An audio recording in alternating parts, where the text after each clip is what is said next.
c'est la deuxième. Oui. On est mieux que la première. Je pense que oui, j'espère. Nos graphiques sont encore plus beaux, donc on espère pouvoir partager ce chef-d'œuvre en vidéo.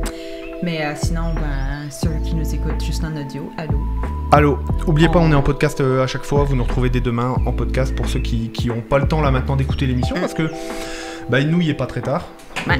Il est à peine 18h, on vient de commencer ici à Halifax. On sait qu'il est plus tard par exemple en Europe, pour ceux qui nous écoutent depuis la France, la Belgique ou la Suisse, parce qu'on a un sujet pour la Suisse aujourd'hui. Suisse represent. T'es suisse?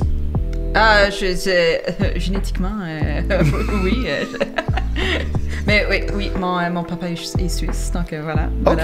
Ouais. On apprend à se connaître, hein. Hey. Pourquoi on a choisi de faire un show ensemble d'ailleurs? C'est une bonne idée. Je sais même pas. On s'est juste rencontrés. Puis je pense que c'est parce qu'on bitchait tous les deux sur Insta, sur des trucs. Et là, il y a un moment où c'était genre, pourquoi est-ce qu'on bitche pas ensemble à la place? Ce serait bien. Et inviter des gens à le faire avec nous tant qu'à faire. Oui, se faire des amis. Et des ennemis. Oui. Ça, c'est important, tu vois. Qu'est-ce que j'allais dire? Aujourd'hui, on va faire comme d'habitude. Ouais. Petit tour d'actu de la francophonie internationale. On va dépasser un petit peu la francophonie parce qu'il y a des choses graves qui se passent, qui sont intéressantes. Puis après, on a deux sujets. Alors toi, j'ai vu que tu préparais ta chronique juste avant qu'on commence. Yes. C'est... je vais expliquer la chronique, mais c'est ça. Ça m'a fait réagir quand je l'ai entendu. Et je veux vous faire réagir aussi. Voilà. Et moi, du coup, j'ai préparé quelque chose. J'ai suivi un éditorial d'un article qu'il faut que je retrouve, mais j'ai préparé quelque chose sur... et le titre de cet éditorial, c'est « Que mange le wokisme en hiver ?» On va juste mettre ça. Je veux partager une correction de ma part de l'épisode de la semaine dernière. Oh. J'ai réalisé que je fais une erreur. J'ai dit que Justin Trudeau était né au Québec. Ce n'est pas vrai. Alors, personne ne m'attaquez pas, OK? Il est né à Ottawa, mais son père est québécois, donc il a évidemment passé beaucoup de temps au Québec. OK. Voilà. Donc, je me corrige. Je m'excuse. OK, I guess que c'est un faux Québécois. I was wrong. En plus, ce qui est énorme quand même dans un pays colonisé, c'est que on parle quand même d'une distinction de combien? 150 km? Enfin, Non, mais même Ottawa puis le Québec, genre tu traverses un pont et t'es au Québec. C'était à Gatineau, comme c'est tellement stupide. Donc c'est pas un vrai Québécois à 150 mètres près. Voilà. Sur un territoire de... Mais je me corrige. Mais voilà, ça prouve le sérieux de notre émission. Petite chose, avant tout, on va commencer par une petite revue de presse. Est-ce qu'on est journaliste? Non, amateur de mon côté, j'ai fait des petits articles ici et là, mais plutôt culturels, là, donc c'est plus des entrevues puis des choses comme ça. Ok, voilà. ça roule. Voilà. On a un petit peu de background. Oui, en journalisme. On n'est pas clairement ici pour faire ça. Non, on est ici vraiment plus pour... c'est de l'éditorial, c'est de la chronique, c'est du partage, voilà. C'est ça l'idée de Contrôle Z, c'est juste... partager ce qui se passe, en discuter, peut-être voir pourquoi est-ce qu'il y a des trucs qu'on devrait changer ou être consciente de ce qui se passe autour du monde dans différents coins tout simplement et d'en parler. Je comprends ce que tu veux dire. J'ai trouvé ça bien enrobé pour dire qu'on allait rigoler des gens qui font de la marde autour du monde et on se rend souvent compte que c'est des gens qui sont loin de notre spectre politique peut-être et on se rend compte que plus on est d'un côté, plus on est amené à... Il y a moins de sens dans ce qui se passe. Je comprends pas, tu vois. Non, on va notamment... 100%. Peut-être qu'en introduction, on peut se parler d'un truc. Je sais pas si tu as prévu d'en parler aujourd'hui, mais... Qu'est-ce qui se passe? Rendez-nous notre histoire. La petite sirène est noire. Donc, moi, j'ai 3 choses à partager sur ce sujet. Donc, pour ceux qui ne sont pas allés sur l'Internet durant les 3 derniers jours, Disney a sorti le premier teaser pour son nouveau film en live action, en vrai, avec des vraies personnes. Bon, c'est comme la plupart de ces films-là, c'est tout simplement quelque chose qui a été repris d'un dessin animé qui a eu du succès, parce qu'aujourd'hui, on sait qu'il y a très peu de films originaux qui sont faits. Ça, c'est un autre problème, mais bon. Et oh my God, même si ça a été annoncé depuis longtemps, mais oh non, la petite sirène est noire. Qu'allons-nous faire? Et bon, d'un côté, t'as tout le monde qui dit « Ah, c'est bien », t'as les autres qui disent « Je m'en fous de ce film, whatever », mais là, t'as tout l'autre côté qui se dit « mon histoire, mais elle est effacée. Oh non, nous allons tous mourir. C'est ça, c'est le wokisme ruine même mes films de Disney. Donc, mes 3 choses à dire, c'est 1, ce film est fait pour des enfants. Les enfants, eux, se disent cool, il y a un film pour moi. That's about it.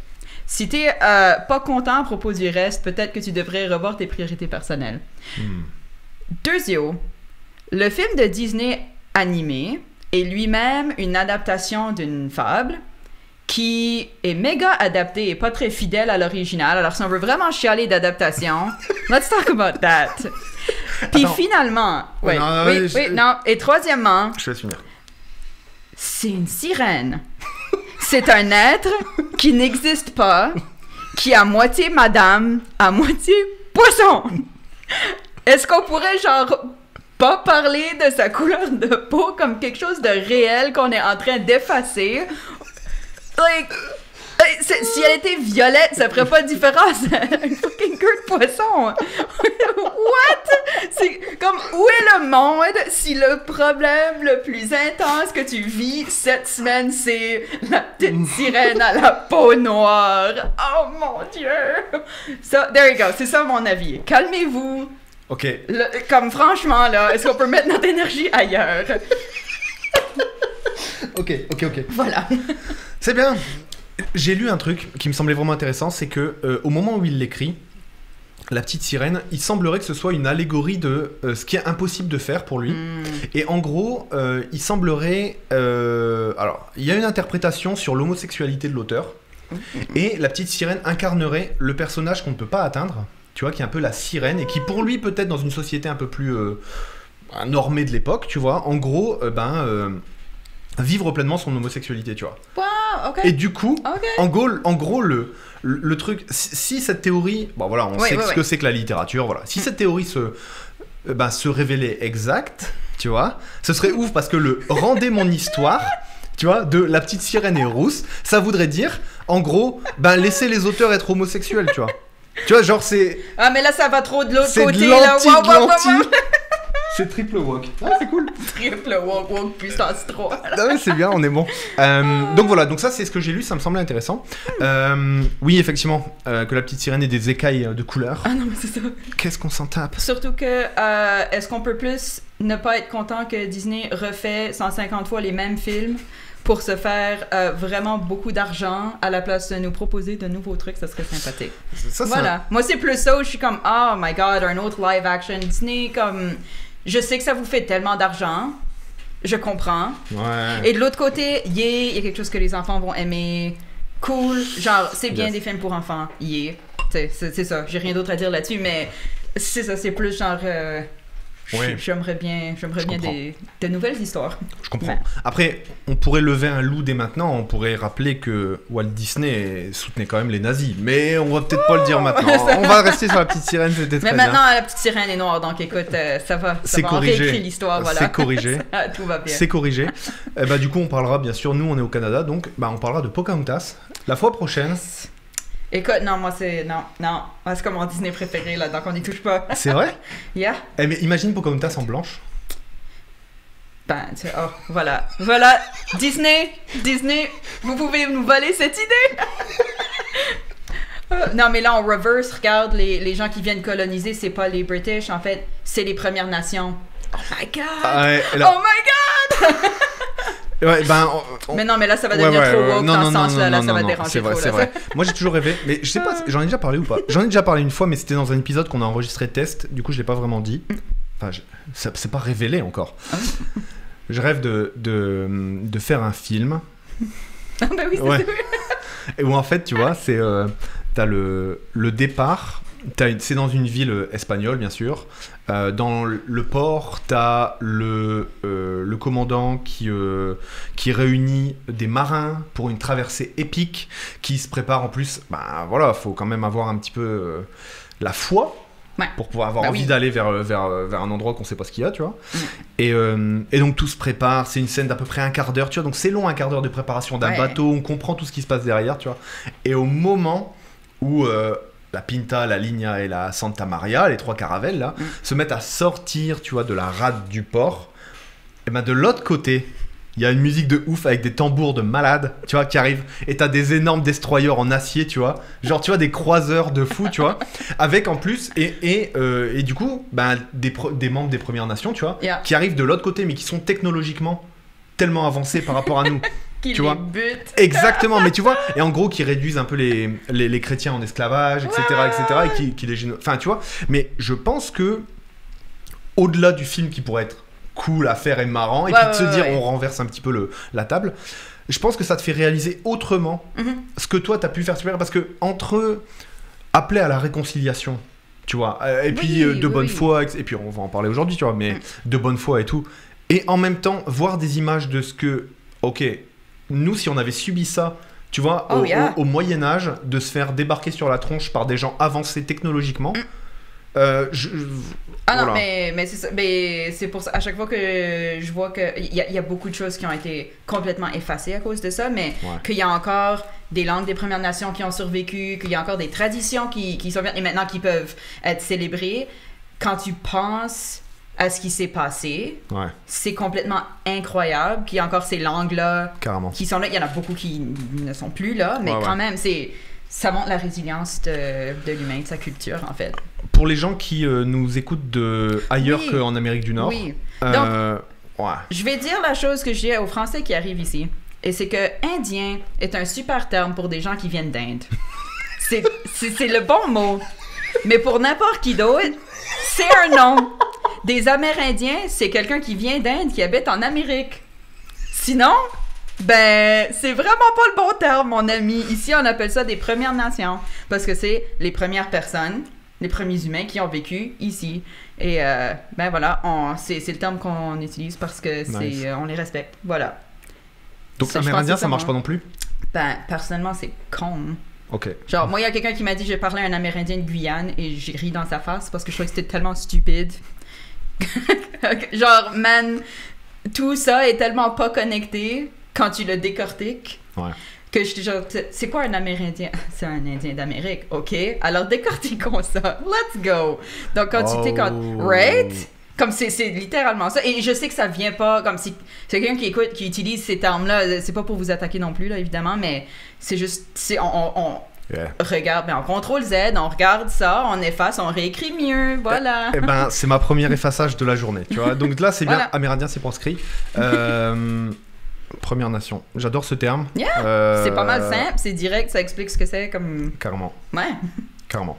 Ok, on a pas mal digressé, c'était bien. Oui, voilà. Petit tour d'actu. Je pense qu'on peut montrer un peu notre programme du tour d'actu.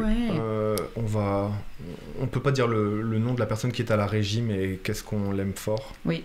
Qu'est-ce qui nous aide. Les techniciens, en règle générale, sont les héros cachés de tout spectacle, de tout n'importe quoi. Yes.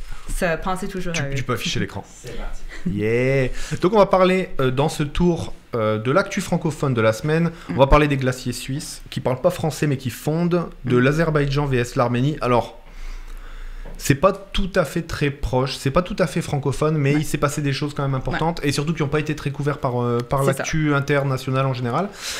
Patagonia sauve la planète et on va expliquer pourquoi. Patagonia, vous le savez, enfin moi en tout cas je l'ai découvert, c'était ma deuxième chose. C'était une marque très connue. Je suis pas du tout fancy, mais j'ai appris Patagonia. T'es pas fancy? Non, vraiment pas. Bah si, Value Village fancy, tu vois, mais c'est tout. Haïti, émeute et inflation. Et puis on aurait pu le lier avec le point suivant. Liban. Braquer une banque pour sauver sa sœur. Et enfin, le dernier, je te laisse le dire parce que... Yes, c'est notre actu fun de la semaine. Et c'est par hasard que ça vient aussi d'Acadie. C'est pas... c'est ça. J'ai trouvé ça, c'était bien.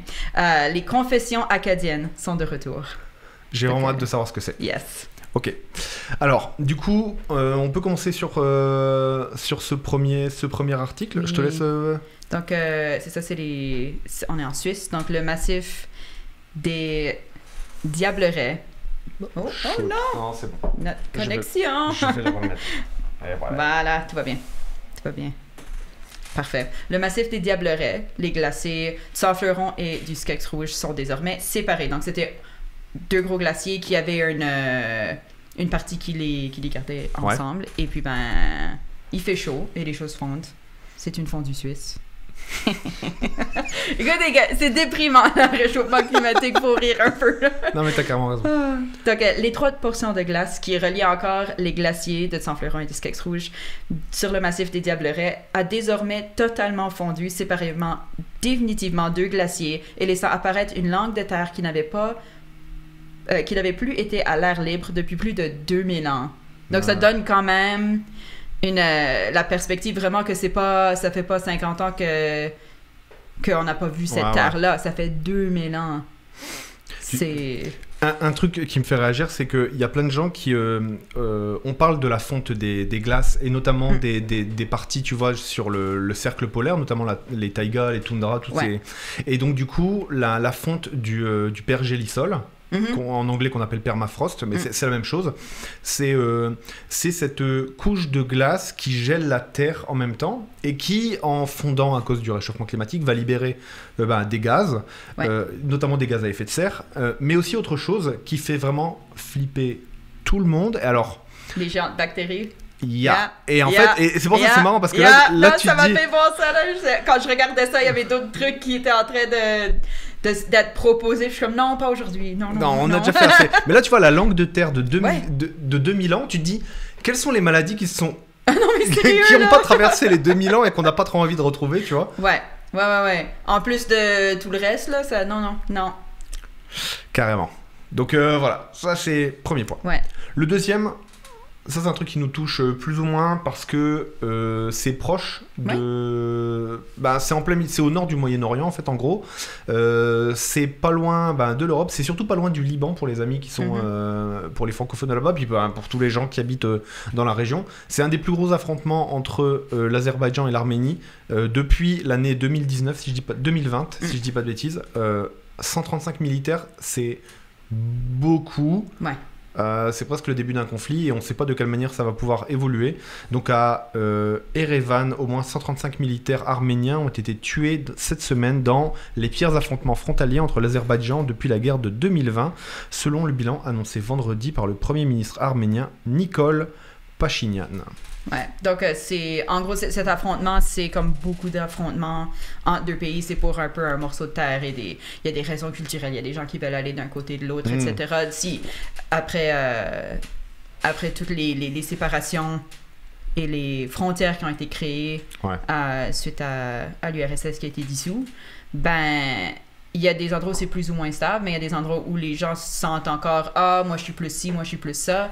Puis c'est sûr qu'il y a certainement d'autres manipulations peut-être qui se passent pour que certains se sentent plus d'un côté ou de l'autre, mais ça reprend. Puis si jamais il y en a là-dedans, on vous envoie un peu d'amour, on vous souhaite bonne chance, puis on espère que ça va passer vite. Ouais. Alors ça, faut que tu m'expliques, j'ai découvert. Donc, j'ai vu cette annonce, ça a été annoncé il y a très peu de temps. Je trouve ça super intéressant parce que, donc, Patagonia, pour donner un peu de contexte, donc c'est une marque de vêtements de sport, mais vêtements de sport plutôt extérieurs, marche, surf, etc. Et c'est connu pour être très cher, mais... parce qu'ils font des trucs plus éco-responsables. Le but, c'est vraiment que ce soit... si tu achètes un manteau, il dure très, très longtemps. Okay. C'est fait avec des matériaux responsables aussi. Donc, tout autour, l'idée est vraiment le prix. Il y a une raison pourquoi. Okay. Et c'est parce qu'on fait bien les choses et que on respecte la planète et les humains. En gros. Mais donc, Yvon Chouinard, qui, je ne le savais pas, mais en fait, le fondateur de Patagonia est originaire du Québec. Homme d'affaires, il est né malgré lui. Ok, je dirais. Oui, non. Oui. Vas-y, il est né à Ottawa, c'est ça? Fuck. Non, ça, je vérifie. Mais donc, ça, il a bâti cet empire. Et c'est pas quelqu'un qui voulait être un businessman. C'est juste, c'est devenu ce que c'est devenu. Ouais. Et à 83 ans, il a décidé de simplement faire don de son entreprise pour lutter encore plus efficacement contre la crise environnementale. Donc, c'est un empire, c'est vraiment beaucoup d'argent. Et donc, tu sais, il aurait pu léguer ça, il aurait pu aussi le mettre sur le marché pour des actions, ce qu'il a choisi de ne pas faire, qui est dans notre monde d'aujourd'hui quand même énorme. Ouais. Puis j'aime bien la citation de lui qui dit « Je suis un homme d'affaires depuis près de 60 ans ». Qu'il a écrit en 2006 dans son livre.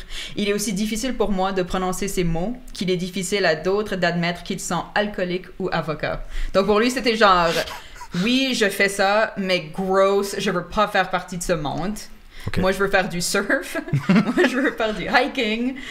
Et je veux vendre des trucs de bonne qualité. Puis voilà, il a donc légué ça pour que ce soit les fonds aillent à des différentes œuvres qui combattent le climat et l'environnement, etc. Wow. Ou pour le climat, ils combattent pas le climat. Oh, non, you know compris. What I mean? C'est compris. So, you know. C'est compris. Et voilà. Le même, pourquoi t'as choisi celui-là? Donc le même, c'est les héritiers de Patagonie aujourd'hui qui disent bon, mais mon grand-père vient de donner tout mon héritage à Greenpeace. Donc, moi, ça m'a fait rire. Là, c'est vraiment comme ah merde. Mais tu sais c'est un peu ça. T'imagines ton grand-père, c'est le mec qui a une énorme compagnie qui est super connue, qui est aussi vue comme une compagnie cool. Ouais. Ce qui est pas le cas plus de rare, beaucoup de... surtout pour des trucs éco-responsables. Ouais. C'est ça. Ah, by the way, fiston, je vais donner ça à des hippies un peu. Donc ça, moi j'ai bien apprécié ça. Ok, c'était... Voilà, Yvon Chouinard, notre... héros de la soirée. Voilà. Bon, c'est un blanc, mais bon, on va trouver quelqu'un d'autre après. Ouais. oui, non, il y a d'autres gens badass qui s'en viennent, là. Non, mais sérieux, though. Bon, là, c'est un peu... LOL! Mais donc, il y a émeute en Haïti, donc j'ai vu ça passer. Puis c'est des émeutes... ils font tout péter, il faut tout en feu, comme c'est vraiment des émeutes intenses. Les gens sont fâchés, ils sont perdus, ils savent plus quoi faire. Comme à beaucoup d'autres endroits qu'on voit qu'il y a des émeutes par rapport à l'inflation. Mais c'est de pire en pire. Ouais. La capitale d'Haïti, Port-au-Prince, est le théâtre de scènes d'émeutes. C'est l'annonce de l'augmentation du prix des carburants qui a mis le feu aux poudres. Le quotidien haïtien, Le Novelliste, annonce plusieurs morts notamment. Alors Haïti, c'est une ancienne colonie française. Il y a pas mal de camarades haïtiens qui parlent français. C'est une des langues les plus usitées sur l'île. Et ce qui se passe, on le voit que souvent les territoires insulaires où il y a sur les îles, tu vois, c'est d'autant plus compliqué parce que on appelle ça des émeutes de l'inflation. Ça va de plus en plus être des émeutes alimentaires, de ressources. Et le carburant, c'est que le début. Le X, c'est que on se rend compte que tout fonctionne avec du carburant. Tout. C'est-à-dire que là où la main de l'homme a été remplacée par quelque chose, c'est par une machine qui brûle des énergies fossiles à un moment. Donc ça veut dire que quand on pense carburant, on pense à aller faire le plein de sa voiture. Mais malheureusement, c'est pas que ça, tu vois. C'est aussi les camions qui vont du port. Surtout quand t'as pas des infrastructures type rail. Et ça, je pense qu'on va pouvoir en parler en Amérique du Nord. Le fait d'avoir fait une croix sur le rail et d'avoir tout misé sur la voiture, ça va être un handicap de malade pour la transition vers... Parce que là, pour l'instant, on rigole, on est dans des pays riches. Ouais. Et puis, il y a des choses un peu plus chères ici, un peu plus chères là. C'est ça. C'est difficile, ça te met à la rue, mais pas... Ouais, non, mais c'est ça, mais t'arriveras à trouver, etc. Exact. C'est pas si sûr que ce soit le cas dans un avenir proche. C'est pour ça que c'est peut-être le moment de changer quelque chose. Je voulais vous parler de quelqu'un, donc de Sally Hafiz. Donc au Liban, une activiste braque une banque pour financer les soins de sa sœur atteinte d'un cancer, et ce titre est mensonger puisque il dit elle attaque une banque pour financer les soins de sa sœur atteinte d'un cancer. C'est faux, l'article se dément lui-même après, puisque cet argent est le sien. Elle est architecte d'intérieur, elle a de l'argent sur son compte dans une banque au Liban, le Liban qui est francophone, ok, et qui est en proie à une sacrée crise depuis un certain temps. Économiquement, c'est compliqué au Liban. Et bien là, elle a sa sœur qui est atteinte du cancer, et la banque refuse de lui donner son argent, son propre argent, et elle la limite, si je dis pas de bêtises, à $200 par mois, tu vois. $200 par mois, et c'est la banque qui décide combien elle te donne. Alors que en plus c'est... Puis ton argent est là, c'est juste la banque dit non, je vais te donner 200. Exact. Wow. Donc cette jeune femme a décidé de braquer une banque avec un pistolet factice, c'est-à-dire qu'il n'y a pas eu de... Voilà, il y a eu de la violence en réaction, parce que souvent le pouvoir en place n'aime pas trop quand on fait des petites esclandres, tu vois. Pour les internationaux, pour tout le monde, une petite chose intéressante, c'est que peut-être vous rappelez-vous des Gilets jaunes en France, qui était un petit peu ce mouvement un peu sorti de nulle part, très populaire, tu vois, qui s'est un peu répandu, et notamment qui a commencé à toucher des quartiers un peu bourgeois à Paris, et parce que c'est étrange, tant qu'ils étaient sur les ronds-points en dehors des villes, on laissait faire, tu vois, saucisses merguez, discuter, machin, et on a des super expériences démocratiques qui sont nées sur les ronds-points, mais dès que ça commençait à toucher un petit peu des lieux... Il n'y a pas de gilets jaunes à Versailles, hein. Ça... non, il n'y en a plus.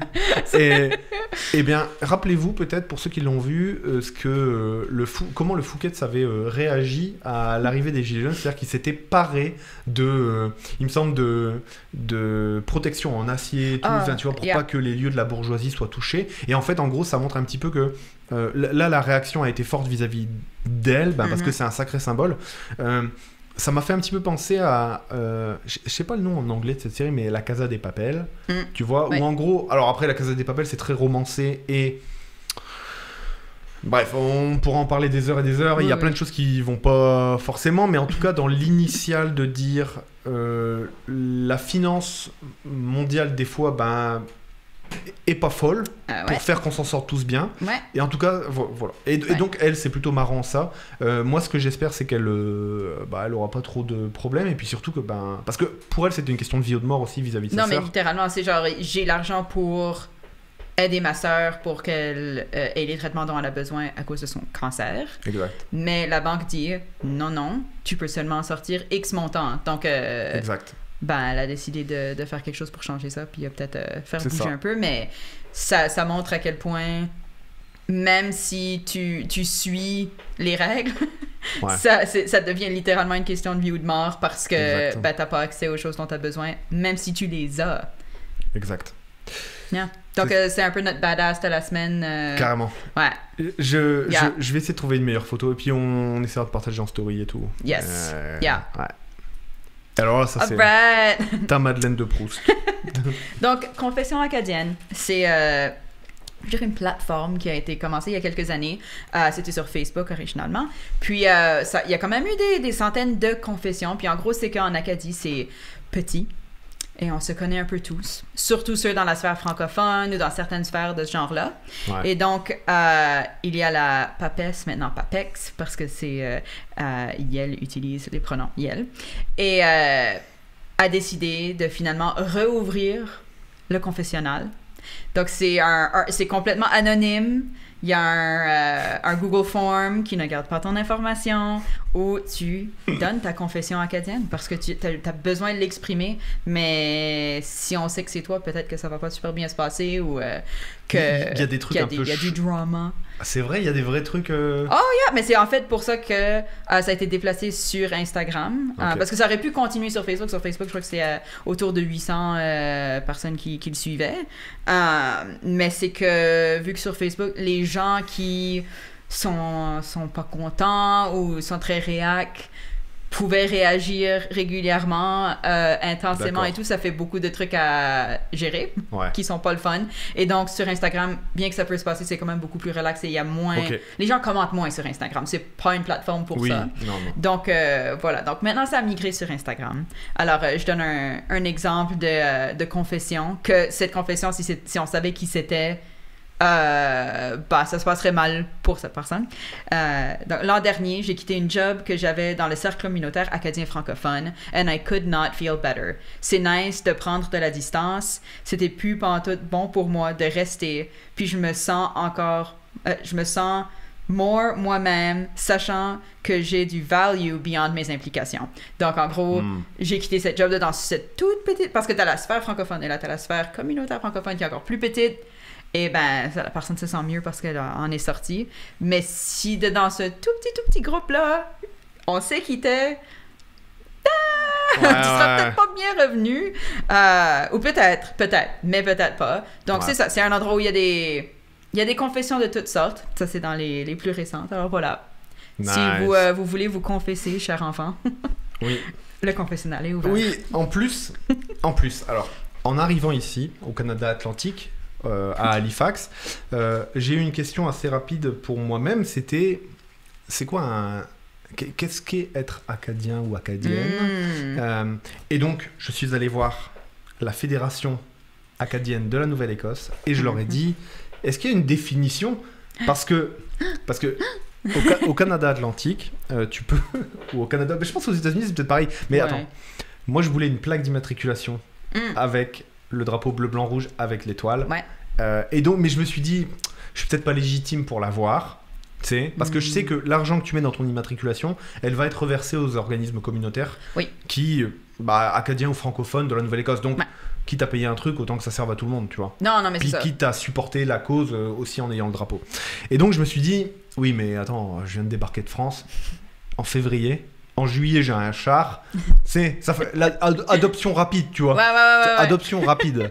Et finalement, la définition qui m'a été renvoyée, parce que c'est quand même quelque chose d'assez d'important au Canada Atlantique, tu vois, que ce soit au Nouveau-Brunswick, en Nouvelle-Écosse, à l'île du Prince-Édouard, ou même à Terre-Neuve, ou même dans plein d'autres endroits, la question de l'identité acadienne et de son évolution moderne, elle est vraiment sur la table. Oui, et c'est sur la touchy. Table, carrément touchy.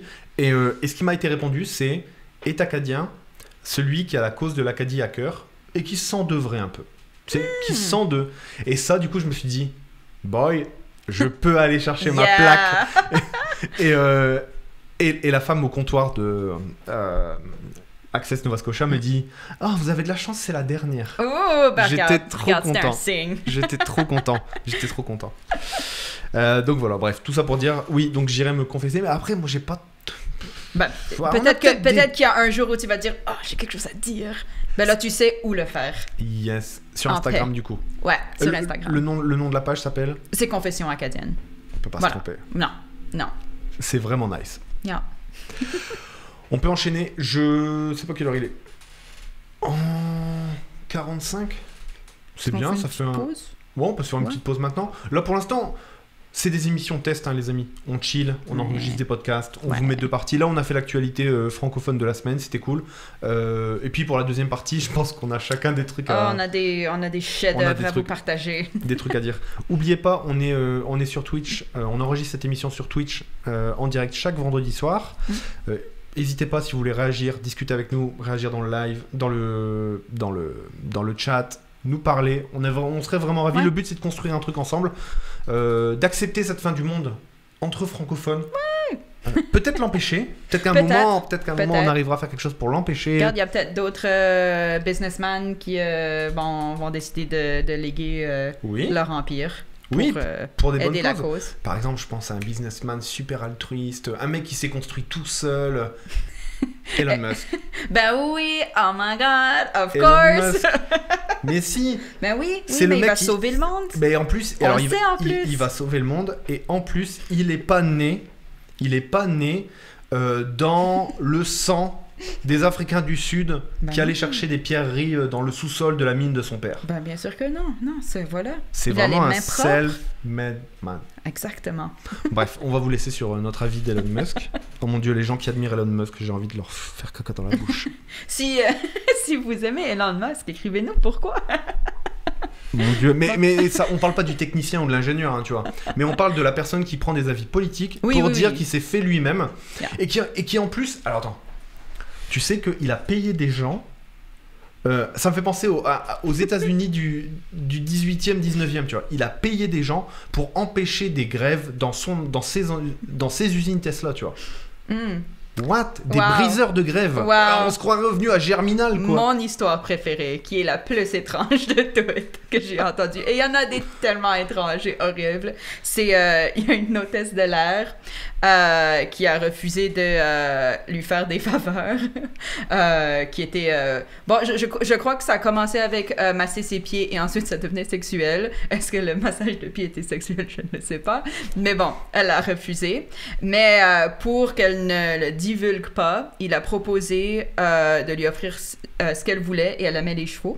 Alors il lui a proposé de lui offrir un cheval. Et elle a dit non, mange la mort d'aller en parler là. Oh non, dis pas que j'ai proposé que tu me suces. Je vais t'acheter un cheval, madame. What? Non, genre, dans quel monde où est-ce que toi t'es rendu dans le monde que ça c'est une chose normale à faire? Elon, t'as chié mon pote. Elon, je pense que t'as besoin d'un break et d'aller genre vivre dans la forêt pendant une semaine et reconnecter avec la vie. Imagine si Darmanin... Bon bref, non, on part en pause. On se retrouve d'ici une dizaine de minutes, le temps de recharger nos batteries de Tesla dans la forêt avec nos panneaux solaires. Parfait. À tout de suite. Bye.